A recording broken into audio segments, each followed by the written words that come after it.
অসমীয়াৰ হিয়াৰ আমঠু জুবিন গাৰ্গৰ ৰহস্যজনক মৃত্যুৰ ৫টা মাহ পাৰ হৈ গ'ল। এটা দুটা মাহকৈ ৫টা মাহ পাৰ হৈ গ'ল জুবিন গাৰ্গৰ মৃত্যু হোৱাৰ। কিন্তু অসমবাসীৰ সন্মুখত আজিও স্পষ্ট নহ'ল জুবিন গাৰ্গৰ মৃত্যুৰ আঁৰৰ ৰহস্য। পৰিয়াল আৰু অনুৰাগীয়ে বাৰে বাৰে দাবী কৰাৰ পিছতো আজিও কিয় ফাষ্টেগ আদালত গঠন নহ'ল? ন্যায় প্ৰক্ৰিয়া লেখীমিয়া হোৱাক লৈ অতিষ্ঠ হৈ পৰিছে ৰাজ্যৰ লাখ লাখ জুবিন অনুৰাগী। এটা দুটা মাহকৈ ৫টা মাহ উকলি গ'ল জুবিন গাৰ্গৰ মৃত্যু হোৱাৰ। 19 ছেপ্টেম্বৰৰ পৰা আজি 19 ফেব্ৰুৱাৰী ৫টা মাহ পাৰ হৈ গ'ল। কিন্তু বৰ্তমান সময়তো ন্যায় প্ৰক্ৰিয়াটো কিয় লেখেমীয়া হৈ আছে? ন্যায় প্ৰক্ৰিয়াটো কিয় ত্বৰান্বিত হোৱা নাই?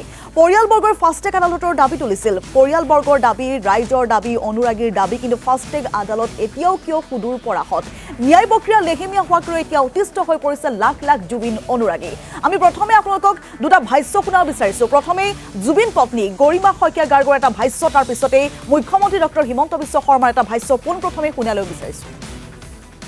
5 মাহ পাৰ হৈ গ'ল। কালি 5 মাহৰ তিথি জুবিনৰ পাৰ হৈ গ'ল।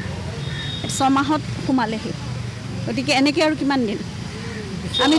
আমি ক্ষিপ্ৰতৰ হোৱাটো বিচাৰিছোঁ আৰু সদায় কৈ আহিছোঁ এইটো কথা যে বিশেষ আদালতখন আমাক লাগে এতিয়া।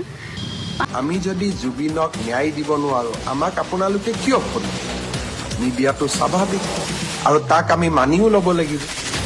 সেইবাবে ৰাইজক মই আকৌ এবাৰ আন্তৰিকতাৰে সৈতে জনাব খুজিছোঁ যে মই মোৰ লক্ষ্যত অটল হৈ আছোঁ আৰু এই লক্ষ্যত অটল হৈ থাকিয়েই মই কাম কৰোঁ।